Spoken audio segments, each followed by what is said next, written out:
Baik, shalom adik-adik mahasiswa yang terkasih dalam nama Tuhan Yesus Kristus. Shalom, Pak. Apa kabarnya pada siang hari ini? Sehat, Pak. Luar biasa, Pak. Puji Tuhan. Baik. Puji Tuhan kalau luar biasa ya. Ini pertemuan ketiga mata kuliah di biologi. Saya berharap semua adik-adik mahasiswa dapat mengikuti dengan baik dan memahami dengan baik sehingga menjadi modal kita di dalam doktrin-doktrin Alkitab berikutnya dalam mengikuti teologi sistematika. Saya akan share screen materi kita pada sore ini. Bentar ya.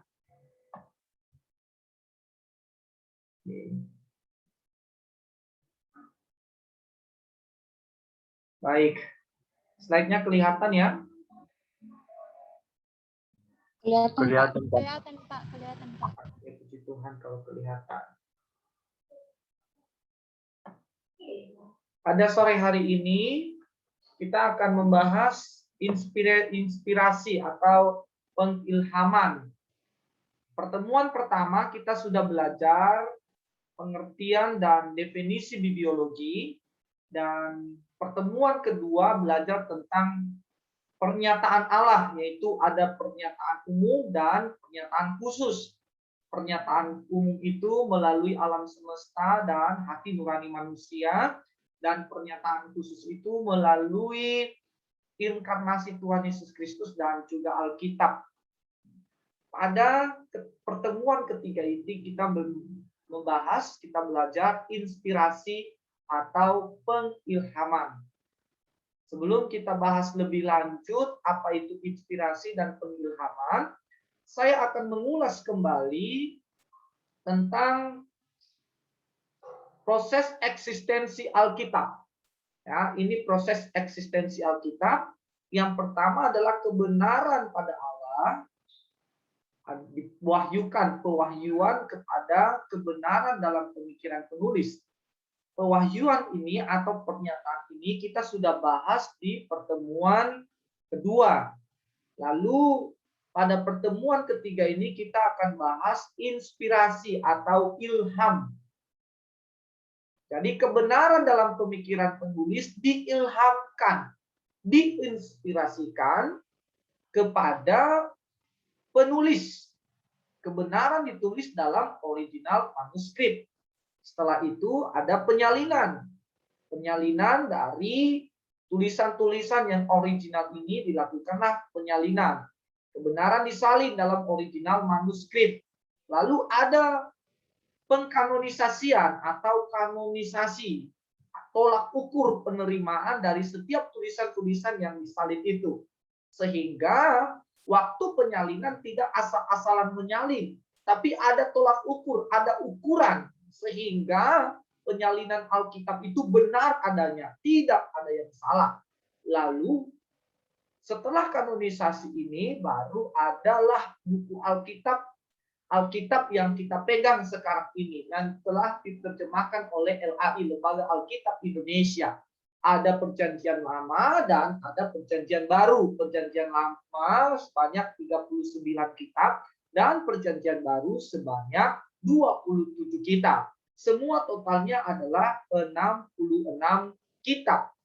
Lalu ada juga Alkitab yang diterjemahkan sesuai dengan bahasa daerah masing-masing. Seperti kita orang Nias ya, ada Alkitab Nias, Surazinune, ya, Soerazinune penulisannya ya, Surazinune itu Alkitab.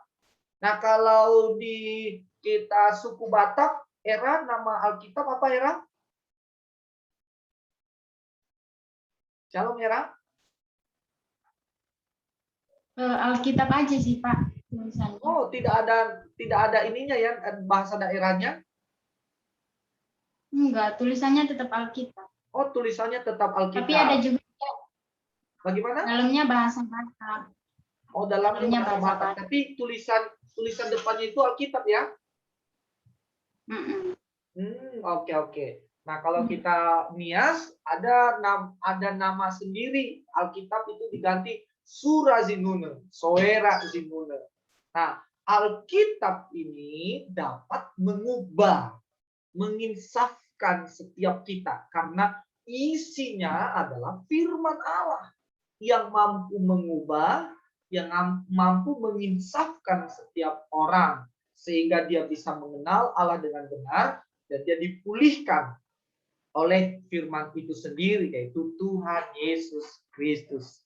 Sehingga kita bisa menerima sampai kepada manusia sekarang ini. Ini adalah proses eksistensi Alkitab. Supaya adik-adik mahasiswa semakin paham kenapa kita bisa memiliki Alkitab sampai sekarang ini. Dan itu menjadi kekuatan kita sebagai orang Kristen.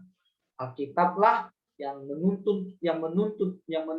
mengarahkan kita untuk mengenal Tuhan dengan benar, yang membimbing kita, memberikan kita petunjuk yang baik sehingga kita memperoleh hidup yang baik, kehidupan yang berkenan kepada Tuhan, dan kita diperbaharui terus-menerus sehingga menjadi alat kepanjangan tangan Tuhan yang hebat untuk menyampaikan Injil ke seluruh dunia. Nah, ini harus tetap diingat. Ini beberapa proses eksistensi Alkitab. Lalu kita belajar, kita lanjutkan pertemuan ketiga ini, yaitu inspirasi atau pengilhaman. Di dalam 2 Timotius pasal 3 ayat 16, silakan salah seorang membacakan. Yang merasa diri paling cantik saja ya, silakan. 2 Timotius pasal 3 ayat 16. Segala tulisan yang diilhamkan Allah memang bermanfaat untuk mengajar, untuk menyatakan kesalahan, untuk memperbaiki kelakuan, dan untuk mendidik orang dalam kebenaran. Ini 2 Timotius 3 ayat 16 ini menjadi ayat kunci di dalam pengilhaman, dan ada ayat-ayat yang lain juga bahwa Alkitab itu diilhamkan. Ini bukti bahwa Alkitab itu diilhamkan oleh Allah. Coba garis bawahi di situ ya. Segala tulisan yang diilhamkan, ya, yang diinspirasikan oleh siapa? Oleh Allah. Berarti Alkitab ini diilhamkan, diinspirasikan oleh Allah itu sendiri. Gunanya apa? Bermanfaat untuk mengajar. Lalu yang kedua, untuk menyatakan kesalahan. Yang ketiga, untuk memperbaiki kelakuan. Yang keempat, untuk mendidik orang di dalam kebenaran. Ternyata firman Tuhan ini diilhamkan oleh Allah. Tujuannya ini sangat luar biasa sekali, yaitu untuk mengajar kita kepada kehidupan yang berkenan kepada Tuhan, mendidik kita sehingga kita itu berperilaku baik dan menyenangkan hati Tuhan. Mengajar, berarti kalau mengajar ini yang memang dulu kita nggak tahu apa-apa tentang firman Allah, tentang Tuhan, tetapi melalui firman Allah yang diilhamkan ini dapat mendidik kita, mengajari kita, sehingga kita memiliki karakter yang baik dan memiliki kehidupan yang berkenan kepada Tuhan. Jadi mengajar, ini adalah tujuan bermanfaat untuk mengajar. Lalu apa? Ya, manfaat firman yang diilhamkan oleh Allah ini untuk menyatakan kesalahan. Jadi semua firman Allah yang ada di dalam Alkitab ini untuk menyatakan kesalahan, sehingga dulunya kita mungkin kehidupan kita tidak baik, tidak menyenangkan hati Tuhan, tapi setelah kita mendengarkan firman Tuhan, setelah kita membaca firman Tuhan ini dapat menyatakan kesalahan kita. Ternyata kehidupan yang kita lakukan selama ini salah, tidak berkenan di hadapan Tuhan, sehingga kita bisa ubah kembali karena firman Allah. Ya, seperti yang dicatat dalam hukum Taurat ya. Ya, kasihilah Tuhan Allahmu dengan segenap hatimu. Ya, apalagi hukum Taurat, isi-isi hukum Taurat yang lain. Itu firman Allah, itu perintah Tuhan. Ya, jangan buat bagi patung yang menyerupai apapun. Ya, dia mengajari kita, menyatakan kita, oh dulunya kamu menyembah berhala, membuat patung, tapi Alkitab ini menginsafkan kita, mengajar kita, menyatakan kesalahan kita bahwa kita itu salah. Ya, menyatakan kesalahan. Lalu untuk apa lagi? Untuk memperbaiki kelakuan. Jadi bukan hanya menyatakan kesalahan, tetapi yang luar biasa adalah memperbaiki kelakuan. Yang dulunya memang kelakuannya yang amburadul, ya, tidak berkenan di hadapan Tuhan, hidupnya main-main sama Tuhan, lalu tidak seperti murid Kristus, padahal dia sebenarnya orang Kristen sejak lahir, tetapi kelakuannya tidak seperti anak-anak Kristus. Oleh karenanya, Alkitab, firman Allah yang diilhamkan Allah ini untuk memperbaiki kelakuan. Jadi firman Tuhan ini dapat memperbaiki kelakuan kita. Tidak ada kitab-kitab yang lain selain Alkitab kita yang bisa memperbaiki kelakuan kita. Mungkin ada kitab-kitab yang lain, tapi yang kita percaya adalah hanya Alkitab kita lah, Alkitab yang bisa mengubah, memperbaiki kelakuan kita.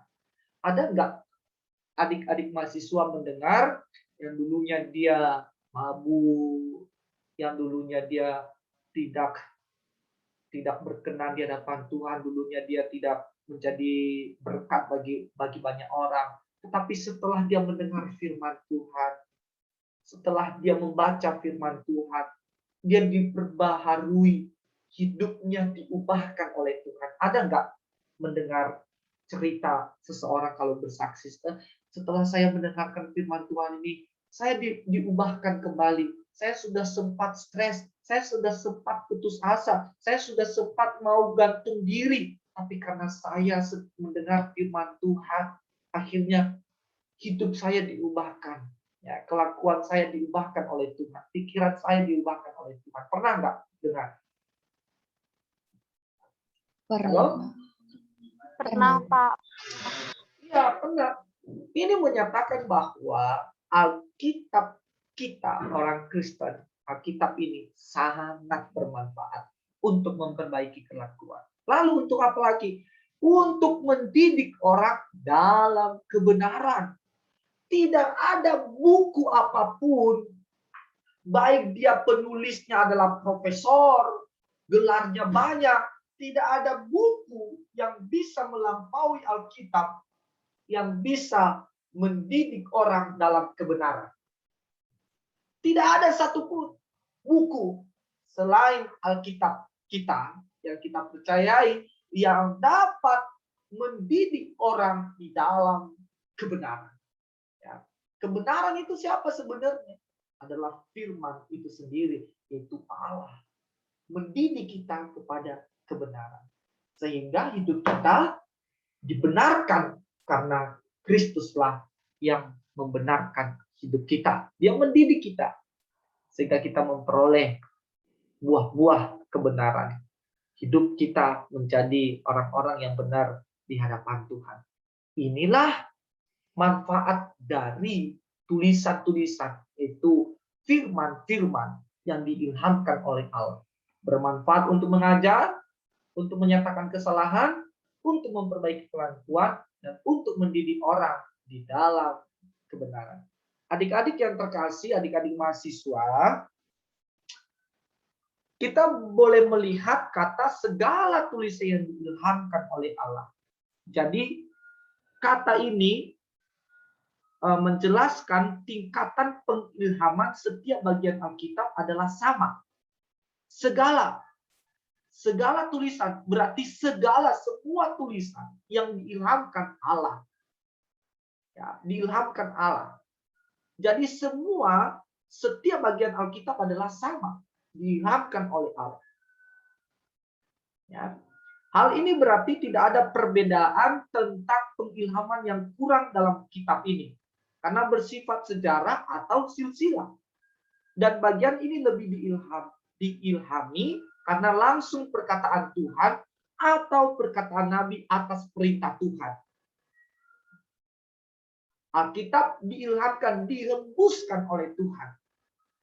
Oleh karena diilhamkan, Alkitab bermanfaat bagi iman dan tindakan kita sebagai orang percaya. Oleh karena Alkitab adalah firman Allah, ia bersifat benar.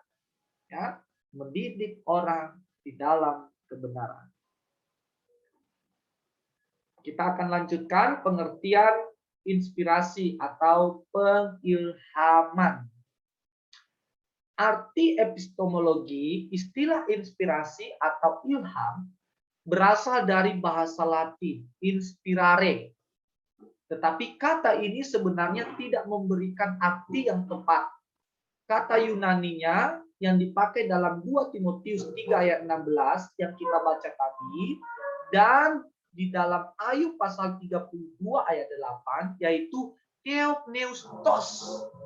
Lebih tepat digunakan theopneustos adalah kata majemuk pneo plus theos, yang berarti dihembuskan oleh Allah.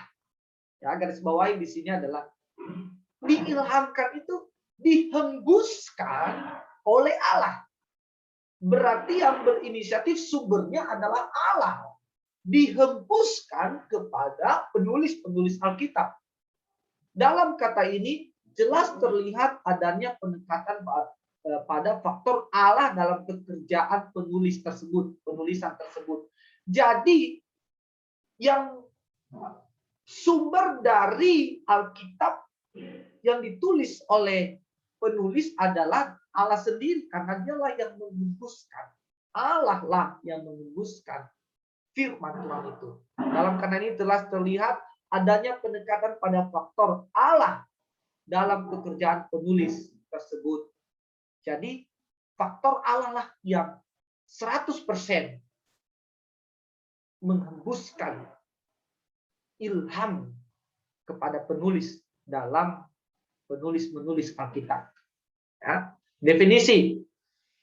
Pekerjaan Allah melalui rohnya yang menggerakkan, menguasai, dan memimpin orang-orang yang telah dipilihnya untuk menuliskan perkataan-perkataan yang dikehendakinya dalam Alkitab.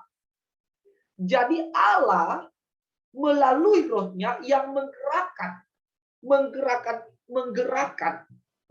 siapa? Menggerakkan penulis Alkitab, menguasai dan memimpin orang-orang yang telah dipilihnya untuk menuliskan perkataan-perkataan. Jadi Allah lah sudah memilih orang-orang yang dipilihnya dalam menulis Alkitab, orang-orang yang tepat. Siapakah orang-orang yang telah dipilih oleh Allah di dalam menulis Alkitab? Silakan, Lestari. Siapa orang-orang yang menulis Alkitab dalam Perjanjian Lama? Silakan, satu.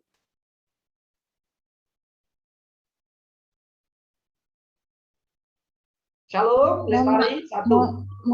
Mohon maaf, Pak. Jaringan Lestari lagi nggak bagus. Oke, niscaya. Penulis Alkitab dalam Perjanjian Lama ada Musa. Ya. Oke. Ada Esther. Siapa lagi? Ada Esther. Ya. Terus sekarang si Ribka. Menurut Ribka siapa lagi dalam Perjanjian Lama?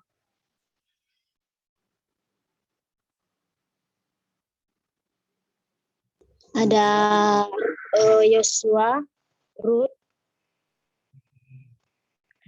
Nah, itu semua penulis-penulis Alkitab itu Allah lah yang menggerakkan melalui rohnya. Dan bukan hanya Allah menggerakkan, tetapi Allah menguasai penulis itu dan memimpin orang-orang yang telah dipilihnya, yaitu penulis itu, untuk menuliskan perkataan-perkataan yang dikehendaki Allah, dikehendakinya dalam Alkitab, baik dia Perjanjian Lama dan Perjanjian Baru, tanpa salah dalam bahasa aslinya. Jadi tidak ada kemungkinan Alkitab yang kita sudah pegang saat ini adalah ada kemungkinan salah. Tidak ada. Karena kenapa? Allah telah menginspirasikan. Allah telah theopneustos. Allah telah menghembuskan perkataannya kepada sang penulis dan dia menguasai, dia memimpin orang-orang itu untuk menulis tanpa ada kesalahan satupun. Nah, inilah definisi inspirasi, pengilhaman diberikan oleh Allah itu sendiri. Kita lanjut. Ada hubungan antara pernyataan dan inspirasi. Dalam pernyataan, Allah mengkomunikasikan kebenaran-kebenarannya kepada manusia yang dipilihnya. Vertikal, secara vertikal. Manusia dan Allah. Allah dan manusia. Jadi Allah mengkomunikasikan kebenaran-kebenarannya kepada manusia. Allah kepada manusia. Jadi dia mengkomunikasikan kebenaran-kebenarannya. Bahwa dia itu sang pencipta alam semesta ini kepada penulis-penulis Alkitab. Dalam inspirasi, Allah menuntut orang-orang yang dipilihnya itu untuk menuliskan pernyataan Allah dalam bahasa yang bisa dimengerti oleh manusia yang lain secara horizontal. Jadi penulislah yang menuliskan Alkitab sesuai dengan kebutuhan manusia yang ada, ya, menuntut orang-orang yang dipilihnya itu untuk menulis Alkitab. Ini ada hubungannya. Lalu definisi suatu tindakan Allah, baik itu perbuatan maupun kata-kata, yang adalah inisiatif Allah sendiri untuk membuka diri agar manusia yang adalah ciptaan dapat mengenal Allah penciptanya. Inspirasi, pengilhaman. Ada pengertian inspirasi menurut para tokoh. Menurut B.B. Warfield, dia berkata bahwa pengilhaman adalah suatu pengaruh supranatural oleh Roh Allah terhadap penulis kitab suci, dengan maksud agar tulisan mereka merupakan hal yang dapat dipercaya yang diberikan oleh Allah. Yang kedua, menurut E.J. New, pengilhaman adalah bimbingan Roh Kudus Allah terhadap para penulis kitab suci, sehingga kitab suci memiliki otoritas dan kelayakan ilahi, dan dengan demikian bebas dari salah. Ini pengertian menurut para tokoh. Ada beberapa teori tentang inspirasi. Ada beberapa teori tentang inspirasi. Yang pertama adalah inspirasi natural. Yang kedua adalah inspirasi spiritual. Yang ketiga, inspirasi parsial. Yang keempat, inspirasi konseptual. Yang kelima, inspirasi penuh dan verbal. Yang keenam, didikte oleh Allah. Nah, adik-adik, apa sih yang dimaksud dengan inspirasi natural itu? Inspirasi natural adalah pengarang manusia diinspirasikan oleh Allah. Sama halnya seperti seorang penyair mendapat ilham untuk menulis sebuah syair melalui peristiwa atau kondisi natural tertentu, atau menuangkan sebuah inspirasi pemikiran ke dalam bentuk penulisan. Jadi secara natural diilhamkan. Lalu ada yang kedua adalah inspirasi spiritual. Inspirasi spiritual ini adalah pengarang manusia itu sendiri diinspirasikan oleh Allah, seperti halnya orang-orang Kristen sekarang diinspirasikan oleh Allah melalui pelayanan Roh Kudus. Semacam inspirasi yang ada di atas tetapi dengan derajat yang berbeda. Diinspirasikan oleh Roh Kudus, secara Roh Kudus. Jadi mendapatkan inspirasi secara spiritual. Dalam berdoa, dalam penyembahan, dalam dia memuji Tuhan, tiba-tiba dapat inspirasi.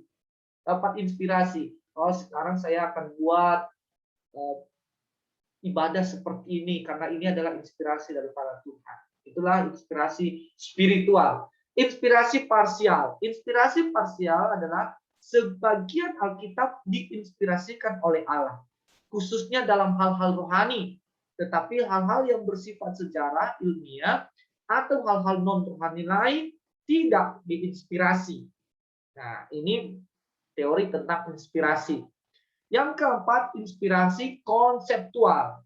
Inspirasi konseptual ini Allah menginspirasi pengarang manusia dengan konsep-konsep umum. Tetapi perkataan dan rinciannya dituliskan oleh pengarang sendiri. Jadi memang Allah menginspirasikan secara penuh dan Allah membimbing sang penulis untuk menuliskan Alkitab. Tetapi penulis bisa menuliskan sesuai dengan konteks budaya orang-orang yang ada di dalam lingkungan setempat tersebut. Seperti Matius, Markus, Lukas, dan Yohanes. Matius, Markus, Lukas kadang-kadang secara konteks budaya mereka berbeda dalam hal menulis budaya, menyesuaikan budaya masing-masing. Nah, ini berbicara konseptual, kontekstualnya harus menyesuaikan budaya masing-masing. Kalau nanti adik-adik belajar Kejadian, mohon maaf, Matius, Markus, Lukas, kan biasanya itu kan ada persamaan-persamaan ayat. Di dalam Matius juga mencatat, di dalam Markus juga mencatat, tetapi ada perbedaan. Ya, seperti kasus contohnya ditulis di dalam kitab waktu Yesus memberikan 5.000 orang makan, 5.000 orang makan 5 roti dan 2 ikan, tapi dia memberikan 5.000 3.000 apa 5.000 ya? 3.000 ya. Halo? Shalom? Ya, Pak. Ya, Pak. Berapa ribu ya? 5.000, Pak. Iya, 5.000 orang makan. Ya, 5.000. Nah, tidak termasuk perempuan. Berarti bisa lebih, ini bisa lebih, tidak boleh kurang, tapi bisa lebih karena kan harus mengikuti garis keturunan ayah ya. Jadi mengikuti garis keturunan laki-laki. Jadi hanya laki-laki yang disebut di sana. Nah, tetapi di kitab lain mencatat bahwa di kitab contohnya di kitab Matius mencatat bahwa yang memberikan roti itu murid-muridnya, tetapi di kitab lain yang mencatat bahwa yang memberikan adalah anak. Ada seolah anak kecil. Lalu dikaji dari konteks budayanya yang berbeda. Jadi ada beberapa perbedaan di dalam menulis konseptual. Nah, tapi kita tidak bahas itu lebih jelas, hanya contohnya saja, inspirasi konseptual. Lalu inspirasi penuh dan verbal. Inspirasi penuh dan verbal ini Allah menginspirasi pengarang manusia kata demi kata, menuntun secara penuh sampai ke detail-detailnya, pemilihan kata dan sebagainya. Inspirasi semacam ini yang dimaksud di sini masih melibatkan kapasitas intelektual dan emosi pengarang manusia dalam penulisannya. Ya, jadi ada tindakan manusia, kapasitas intelektual dan emosi pengarang manusia dalam penulisannya. Yang keenam adalah didikte oleh Allah. Pengarang manusia hanya menuliskan saja apa yang didengar dari apa yang dikatakan oleh Allah. Dari teori tentang inspirasi di atas, yang paling tepat definisi inspirasi yaitu yang kita sudah bahas tadi, yaitu di dalam 2 Timotius pasal berapa tadi? Pasal 3 ayat 16. Lalu di dalam 2 Petrus pasal 1 ayat 21. Boleh salah seorang membaca 2 Petrus ayat 1 mohon maaf, Pak. 2 Petrus pasal 1 ayat 21. Jadi penjelasan yang terbaik dari proses inspirasi dapat kita baca di dalam di dalam 2 Timotius pasal 3 ayat 16 tadi, dan di dalam 2 Petrus pasal 1 ayat 21. Ini adalah teori penjelasan tentang inspirasi yang sangat biblikal, yang sangat alkitabiah. Silakan salah seorang membaca 2 Petrus 1 ayat 21. Ya, Pak. Sebab tidak nubuat dihasilkan oleh kehendak manusia, tetapi oleh dorongan Roh Kudus orang-orang berbicara atas nama Allah. Nah, garis bawahi di sini ya. Sebab tidak pernah nubuat dihasilkan oleh kehendak manusia. Tidak pernah, tidak ada sama sekali nubuat itu dihasilkan oleh kehendak manusia. tetapi semuanya itu adalah oleh dorongan Roh Kudus. Jadi semua yang bergerak, semua yang sumbernya adalah Roh Kudus, dorongan oleh Roh Kudus. Jadi tidak ada buatan, tidak ada yang dibuat-buat, tapi itu semua dorongan Roh Kudus. Dorongan Roh Kudus. Lalu orang-orang berbicara atas nama Allah. Jadi semuanya itu atas nama Allah. Tidak ada sesuatu hal yang didasari oleh diri penulis sendiri atau diri orang sendiri. Tetapi itu dihasilkan oleh tapi itu semua berasal dari dorongan Roh Allah. Sumbernya adalah Allah. Jadi inspirasi berarti bahwa keputusan menulis atau keputusan Alkitab dan dituliskan oleh penulis berasal dari Allah. Tetapi pengarang manusia dipakai untuk berbicara sebagai dari Allah. Sebagaimana Roh Kudus menuntun mereka. Jadi Roh Kudus menuntun mereka. Sebab itu, inspirasi tidak berarti bahwa Allah berbicara mendiktekan perkataan. Dan pengarang manusia hanya berfungsi sebagai juru ketik saja. Kecuali untuk bagian-bagian tertentu yang diawali dengan frase, maka berfirmanlah Tuhan. Kalau maka berfirmanlah Tuhan, itu bersifat Allah langsung mendikte. Jadi Allah langsung menyampaikan kepada bahwa tulislah ini. Allah berfirman, Tuhan berfirman, maka Tuhan berfirman. Pengarang manusia terlibat dalam penulisan. Dan kepribadian pengarang dan gaya penulisannya ikut mewarnai penulisan tersebut. Jadi pengarang ikut terlibat juga di dalam menulis Alkitab. Tetapi walaupun mereka mengikuti budaya, mengikuti gaya mewarnai kepribadian penulis itu, bukan berarti sesuka-sukanya, tidak. Di dalam menulis Alkitab itu semua pekerjaan Roh Allah dibimbing, diarahkan oleh Roh Allah itu sendiri sehingga tidak ada yang salah. Namun pengarang atau manusia terlibat dalam penulisan Alkitab dan kepribadian pengarang dan gaya penulisannya ikut mewarnai penulisan firman Allah tersebut. Nah, paham sampai ini adalah teori tentang inspirasi. Tapi yang paling tepat adalah tadi di dalam 2 Timotius pasal 3 ayat 16 dan 2 Petrus ayat 1 ayat 21. Lalu kita lanjutkan. Inilah dia tadi ya. Sebab tidak pernah membuat dihasilkan oleh kehendak manusia, tetapi oleh dorongan Roh Kudus orang-orang berbicara atas nama Allah. Yang kedua, yang berikutnya, bukti-bukti inspirasi atau pengilhaman. Apa sih buktinya bahwa Alkitab itu diinspirasikan atau diilhamkan?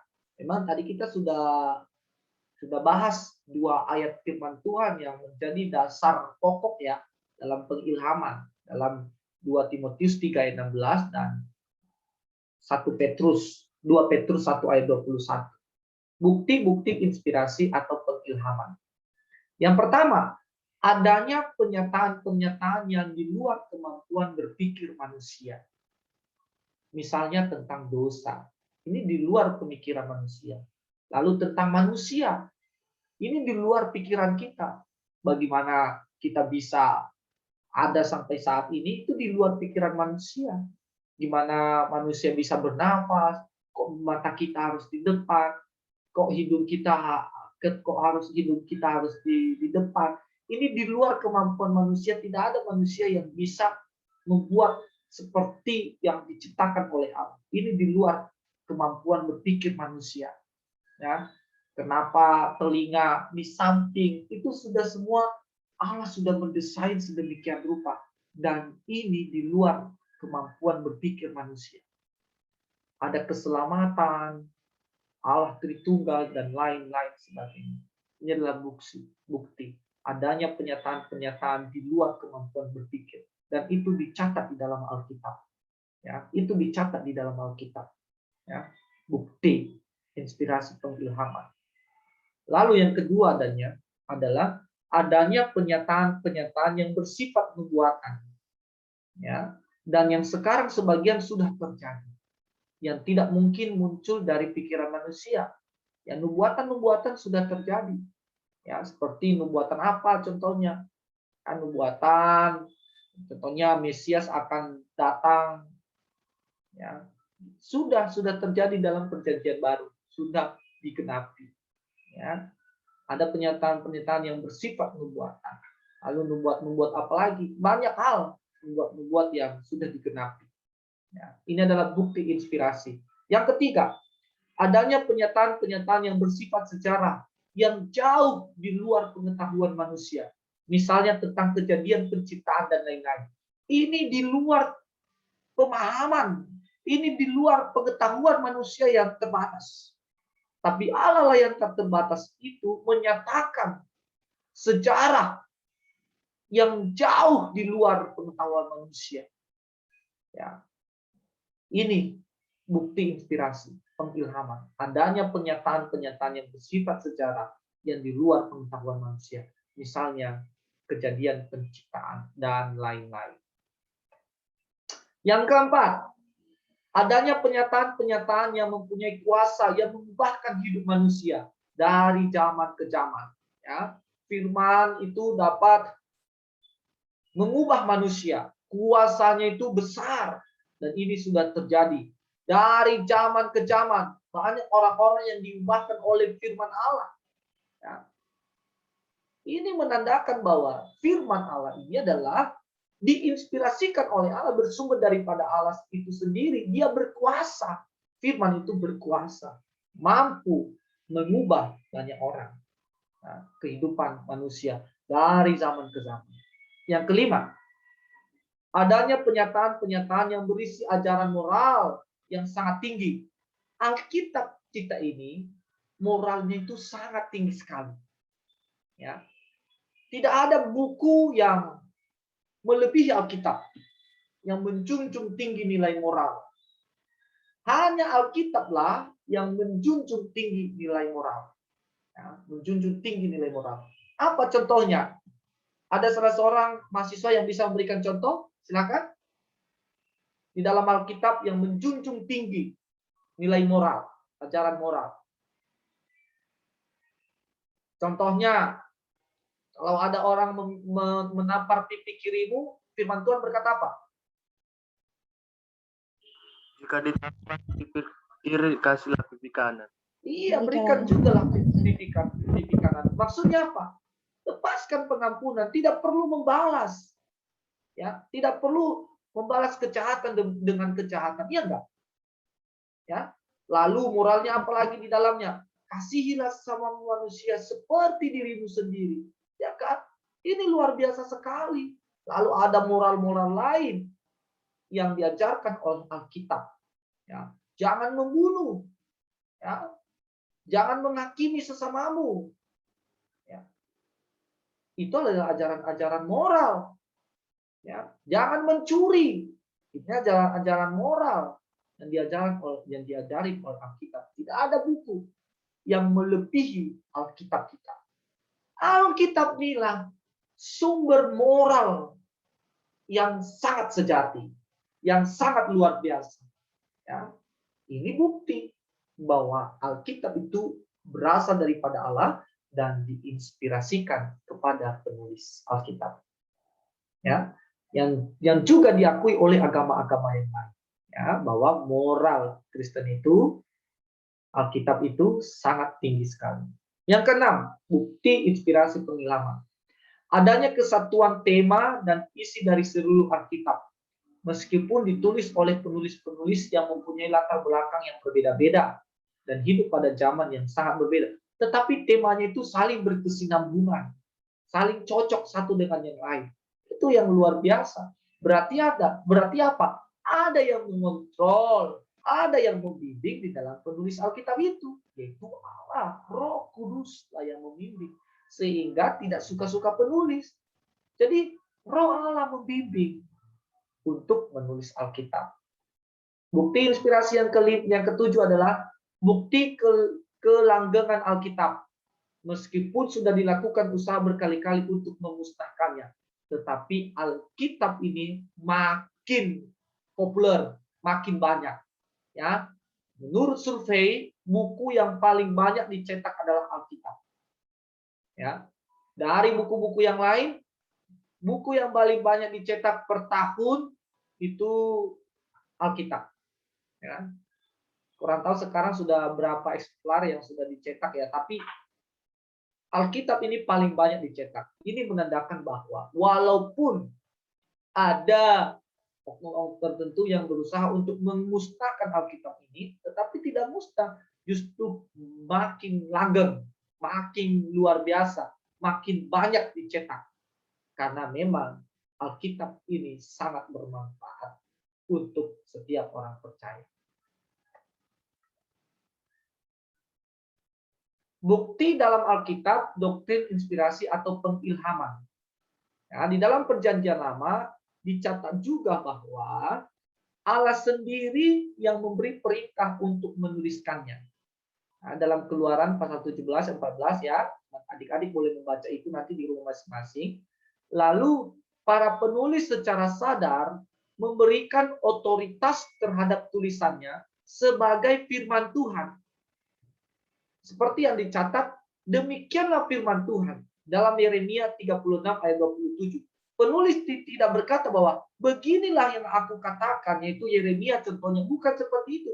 Tetapi penulis Alkitab memberikan otoritas terhadap tulisan sebagai firman Tuhan. Mereka berkata, demikianlah firman Tuhan.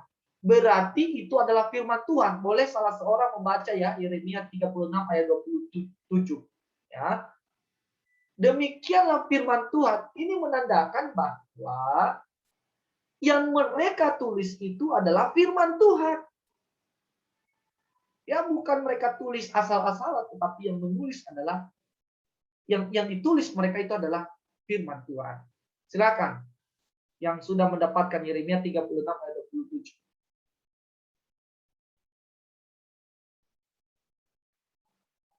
Shalom.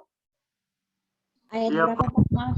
Ya, silakan. Ya, Yeremia pasal 36 ayat 27, beginilah firman Tuhan. Sesudah raja membakar gulungan berisi perkataan-perkataan yang dituliskan oleh Baruk langsung dari mulut Yeremia itu, maka datanglah firman Tuhan kepada Yeremia, bunyinya. Lanjut. Ambil pulalah gulungan lain, tuliskanlah di dalamnya segala perkataan yang semula ada di dalam gulungan yang pertama yang dibakar oleh Yoyakim, Raja Yehuda. Nah, di sini menandakan itu adalah perkataan Allah. Ya, berfirman itu semua yang ditulis adalah perkataan firman Allah yang diberikan kepada Yeremia. Lalu coba baca lagi dalam Yeskel pasal 26. Coba ada nggak Yeskel pasal 26? Coba Yeremia 36 ayat 32. Tadi si sertifikat. Baca lagi. Ayat 32 ada? 36 ayat 32. Beginilah firman Tuhan. Apa? Maka Yeremia mengambil gulungan lain yang memberikannya kepada juru tulis Baruk bin Neria. Ini ayat 32? Ya, ayat 32, Pak. Iya.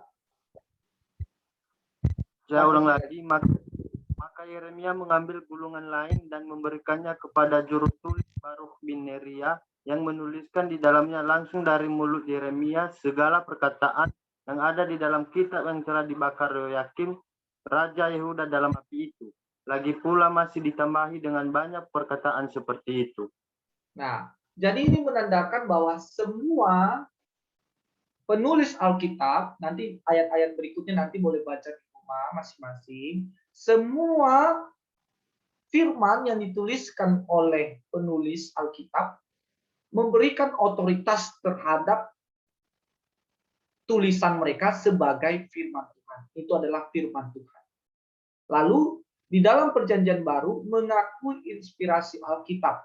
Perjanjian Lama yaitu Yesus Kristus dalam Matius 4 ayat 11. Di dalam PB Perjanjian Baru, pengakuan dari penulis bahwa mereka menerima firman dari Tuhan. Nah, kalau dalam Perjanjian Lama tadi ada pengakuan dan memberikan otoritas penuh bahwa yang mereka tulis adalah firman Tuhan. Dan di dalam Perjanjian Baru juga ada pengakuan dari penulis bahwa mereka menerima firman Tuhan dari Tuhan itu sendiri. Coba ya, dalam 2 Korintus pasal 2 ayat 17, silakan baca.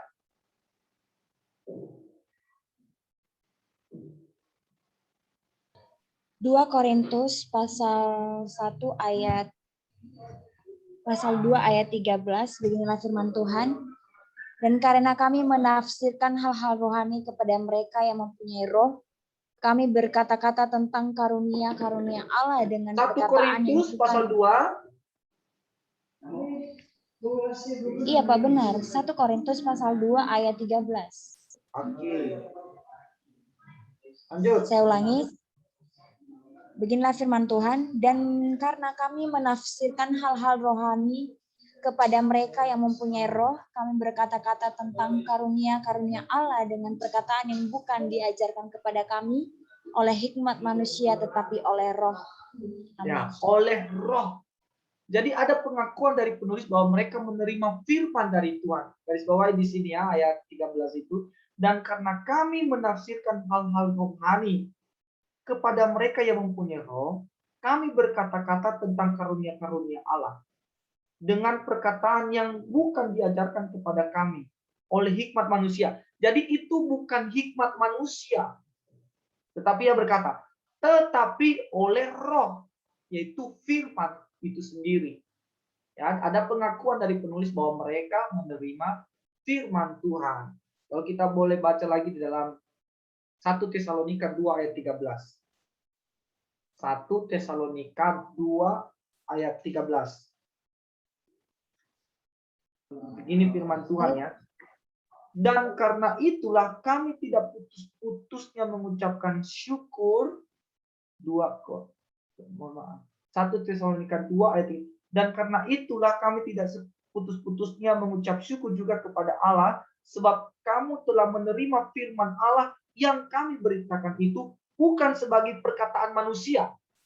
Kalau di dalam 1 Korintus pasal 2 ayat 13 tadi berkata bahwa itu bukan hikmat manusia, tetapi dari roh, berarti dari firman Tuhan dari Allah itu sendiri. Tetapi di dalam 2 Tesalonika pasal 2 ayat 13 juga mencatat bahwa sebab kamu telah menerima firman Allah yang kami beritakan itu bukan sebagai perkataan manusia. Itu bukan perkataan manusia. Semua firman yang mereka terima itu bukan perkataan manusia. Tetapi apa? Tetapi dan memang sungguh-sungguh demikian sebagai firman Allah. Jadi firman yang mereka tulis, yang mereka sampaikan itu bukan perkataan manusia, tetapi itu adalah firman Allah yang bekerja juga di dalam kamu orang percaya. Jadi jelas ya bahwa di dalam Perjanjian Baru ada pengakuan dari penulis bahwa menerima firman daripada Tuhan itu sendiri dan mereka menuliskannya. Lalu Perjanjian Baru juga mengaku inspirasi Alkitab Perjanjian Baru. Yesus, Matius 9 ayat 20, Yohanes 6 ayat 7, ayat 13, Kisah Para Rasul 4 ayat 31. Ini adalah bukti-bukti dalam Alkitab, doktrin inspirasi atau pengilhaman. Ada data Alkitab, inspirasi, pengilhaman. Data Alkitab pernyataan-pernyataan Allah yang diinspirasikan kepada penulis Alkitab itu berasal dari bermacam-macam bahan, antara lain bahan yang langsung dari Allah, misalnya 2 loh batu. Ulangan 9 ayat 10. Bahan hasil penyelidikan, berkonsultasi dengan saksi mata, memakai saksi mata, menyelidiki, menyusun dalam buku-buku dipimpin oleh Roh Kudus. Yang bagian C, bahan nubuatan 1/4 isi Alkitab adalah nubuat dan sebagian sudah digenapkan atau digenapi. Yang ke D, bahan sejarah dicatat dengan teliti, pengalaman yang dicatat penulis. E, bahan lain teliti, termasuk hal yang tidak benar, kebohongan, dan tentang setan. Ya, harus teliti bahan lain yang diteliti dengan baik. Pandangan-pandangan yang tidak sesuai dengan Alkitab. Ada pandangan-pandangan yang tidak sesuai dengan Alkitab tentang penginspirasi atau inspirasi. Ada pandangan-pandangan yang keliru, tidak sesuai dengan Alkitab. Yang pertama adalah penginspirasian alamiah. Para penulis Alkitab adalah orang-orang jenius secara alami. Mereka menuliskan tanpa memerlukan campur tangan Allah atau kuasa supranatural. Ini pandangan-pandangan yang keliru, yang bertentangan dengan Alkitab. Sedangkan yang kita bahas tadi bahwa Alkitab itu diinspirasikan oleh Allah. Itu dalam menulis Alkitab, Allah membimbing penulis sampai tuntas. Tidak ada yang salah. Tapi pandangan ini berkata bahwa penginspirasian alamiah para penulis Alkitab adalah orang-orang jenius secara alami. Mereka menuliskan tanpa memerlukan campur tangan Allah atau kuasa supranatural. Ini sangat berbeda dari yang kita sudah baca. Pada penulis berkata bahwa tulisan-tulisan yang mereka tulis itu adalah berasal bersumber daripada Allah. Seperti dari dalam Korintus dan Tesalonika kan, mereka berkata bahwa itu bukan hikmat manusia, itu bukan dari manusia, tetapi itu bersumber daripada Allah. Oke, lalu B, penginspirasian dinamis atau mistis para penulis-penulis Alkitab ini dipenuhi dan dipimpin oleh Roh Kudus, sama halnya dengan literatur Kristen yang lain. Jadi mereka menyamakan bahwa Alkitab itu sama dengan buku-buku rohani yang lain. Walau memang buku-buku rohani yang lain itu juga kan waktu kita menuliskan yang dipimpin oleh Roh Kudus kan, sesuai dengan apa yang Roh Kudus mau di dalam hidup kita menulis buku-buku rohani. Ya, mereka menyamakan Alkitab dengan buku-buku yang ditulis oleh manusia-manusia yang sekarang ini. Ini juga pandangan yang salah. Karena kenapa di dalam Alkitab, di dalam penjelasan tadi bahwa Allah sudah memilih orang-orang yang menulis Alkitab. Ya, dan derajat Alkitab ini berbeda dengan buku-buku yang lain. Alkitab ini buku yang paling terpopuler, buku yang paling luar biasa, yang mampu menginsafkan, yang mampu mengubahkan, yang mampu mengajarkan, yang mampu mendidik orang, ya, sehingga memiliki kehidupan yang lebih baik. Jadi ini menandakan bahwa lebih jauh daripada buku-buku rohani yang lain. Tidak ada yang bisa menandingi. Karena Alkitab adalah firman Allah. Jadi pandangan ini juga keliru ya, tidak benar. Lalu pandangan yang ke C adalah penginspirasian bertingkat. Para penulis-penulis Alkitab mendapat inspirasi dari Roh Kudus sehingga menuliskan tulisan-tulisan itu. Namun tingkat penginspirasian tidak sama derajatnya. Sehingga ada sebagian tulisan yang lebih berbobot daripada yang lain. Tidak ada. Ya, semua tulisan yang diilhamkan oleh Allah, semua sama, yaitu bersumber daripada Allah. Jadi tidak ada yang berkata ini loh, ada beberapa tulisan-tulisan yang berbobot, ada beberapa yang tidak berbobot. Semuanya berbobot. Tidak ada yang tidak berbobot. Semuanya bersumber daripada Allah. Kalau bersumber daripada Allah, ya berbobot. Karena itu adalah firman Allah. Ini juga pandangan yang keliru. D. Silakan. Salah seorang membaca. Si paling yang ganteng. Si sertifikat. Iya Pak. Ya. Bagian D, penginspirasian penulis Alkitab itu mendapat inspirasi, tapi tidak hanya. Ada kitab-kitab yang sama sekali tidak memerlukan inspirasi karena berupa dokumen sejarah. Bagian-bagian yang secara khusus diilhami atau diinspirasikan adalah yang mengajarkan tentang keselamatan, dan ini tidak mungkin salah. Tetapi yang lain bisa saja salah karena tidak diinspirasikan oleh Allah. Nah, ini juga pandangan yang salah ya. Semua Alkitab itu diinspirasikan oleh Allah. Tidak ada yang tidak diinspirasikan. Semua diilhamkan oleh Allah. Kan dia berkata, segala tulisan yang diilhamkan oleh Allah. Jadi semua tulisan-tulisan firman Tuhan itu diilhamkan oleh Allah itu sendiri. Lanjut, nih saya baca E. Inspirasi konsep pandangan ini percaya pada doktrin inspirasi, tetapi bukan inspirasi harafiah kata per kata. Allah hanya menginspirasikan secara konsepnya saja. Oleh karena itu, kata-katanya bisa salah, tapi secara konsep tidak. Nah, ini juga kata-kata nggak bisa salah dong, karena kan dikatakan tadi kan Allah yang menghembuskan langsung pada manusia dan Allah membimbing penulis dalam menulis Alkitab ini sehingga tidak ada yang salah. Lanjut. Niscaya. Gimana, Pak? F.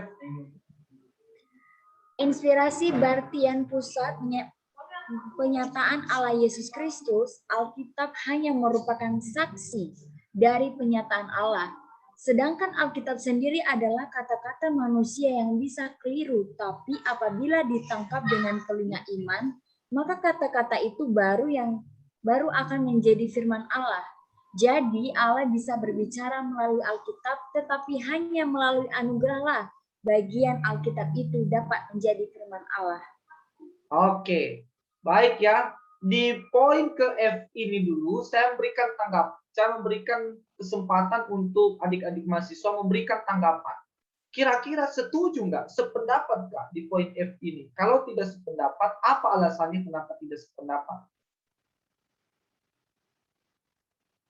Silakan.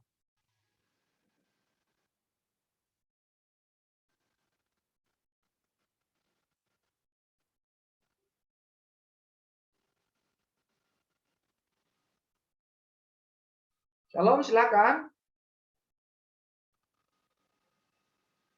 Iya, Pak. Silakan Lestari memberikan tanggapan.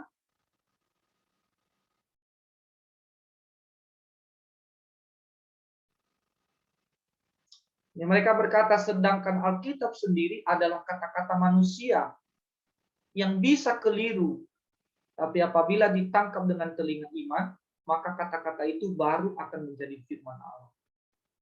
Jadi Allah bisa berbicara melalui Alkitab, tetapi hanya melalui anugerahlah bagian Alkitab itu dapat menjadi firman Allah. Sependapat nggak?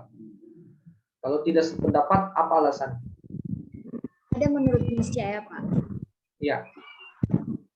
Menurut saya pendapat ini saya tidak setuju dikarenakan karena sangat bertolak belakang dengan Alkitab, di mana kita mengetahui bahwa Alkitab adalah 100% firman Allah yang sudah diilhamkan kepada penulis dan yang berisi ketetapan Allah.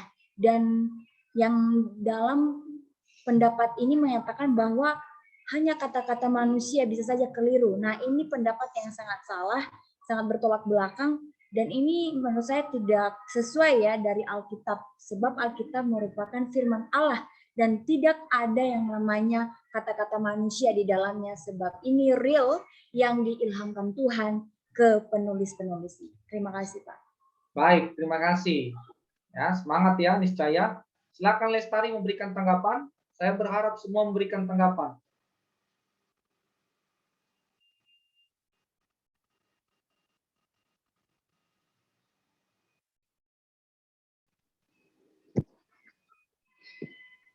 Silakan. Baik, menurut saya kurang setuju dengan pernyataan ini karena Alkitab itu adalah firman Tuhan, bukan kata-kata manusia yang keliru. Kita tahu sendiri bahwa Alkitab itu adalah pribadi Allah itu sendiri. Dan Alkitab itu adalah kudus. Jadi tidak ada yang namanya isi Alkitab itu adalah kata-kata manusia. Demikian.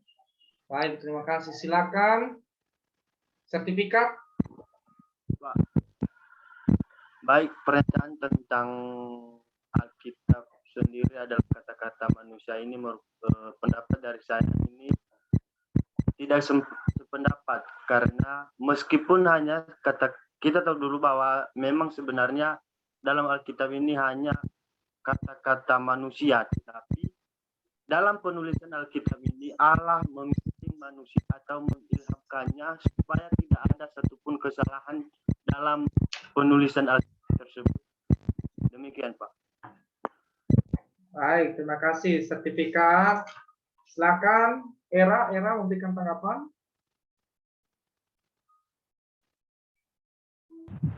Baik, Pak. Menurut saya, Jangan hanya kepala yang kelihatan dong.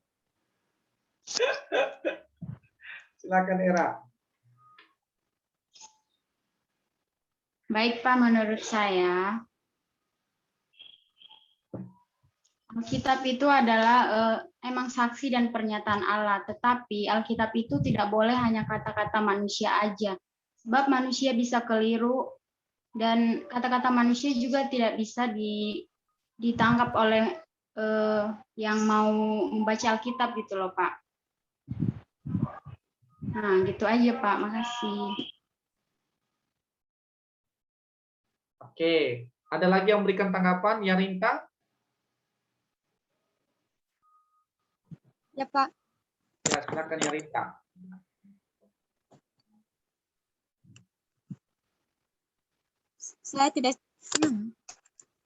Saya tidak setuju dengan pernyataan itu karena firman Tuhan adalah perkataan Allah yang sebenarnya bukan perkataan manusia. Sekian, Pak. Baik, terima kasih. Ada lagi yang memberikan tanggapan?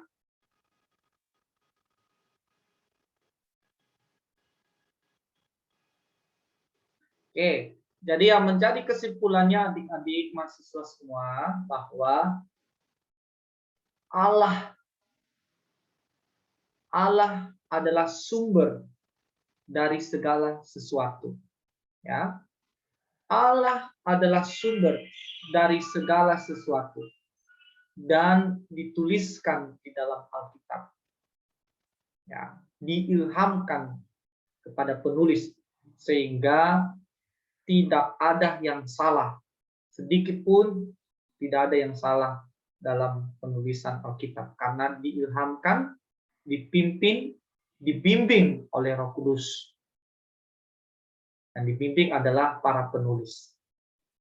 Jadi tidak ada yang salah di dalam penulisan Alkitab karena semuanya atas peran serta Allah, peran serta Tuhan di dalam menulis Alkitab. Jadi dia membimbing tanpa ada kesalahan satupun. Jadi demikian pembelajaran kita pada sore hari ini tentang inspirasi pengilhaman. Kiranya Tuhan Yesus Kristus memberkati kita semuanya. Amin. Amin, Pak. Amin, Pak. Amin.